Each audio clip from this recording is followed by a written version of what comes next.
This is part 6 of 7, diving into having a 4K display on a phone. If you'd like to see the full episode, it's available right here, right now. Otherwise, let's jump into it. So that's cool and all, but it would be nice to help you experience some of this for yourself. And I'd really like to have some data on how many other people notice this as well versus how many people don't. So I've made an app where you can test yourself, you can see the results, and you can submit those results anonymously. If you don't have a 4K display on your phone, you're not going to be able to get all the way down to the 4K experience, but you'll at least be able to get close. But if you manage to get down to 1 pixel, that would be very interesting for you to try a resolution, because the Pentile display is not well optimized for displaying just a single pixel. It's better for displaying shapes. So if you are seeing 1 pixel width, that demonstrates that you are seeing the display very well.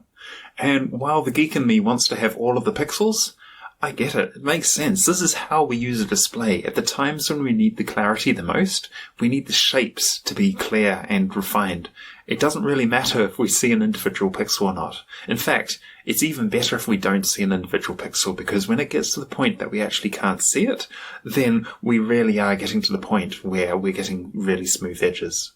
On that note, in testing, I've tried to be fair to test the effective resolution while not being disadvantaged. So that's why I've tested a step rather than an individual pixel. When you complete the tests, you get a few questions, all of which are optional, but if you'd like to fill them in, it would be very helpful. And then after that, you get a comprehensive report.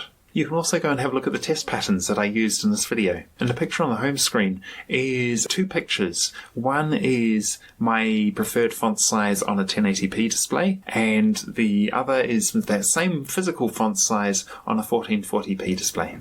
Let me know in the comments if you'd like to see a follow-up with all of this data. Also, what would you like to know in that video? In part 6 of 7, we've talked about the app. Give it a go, you might be surprised.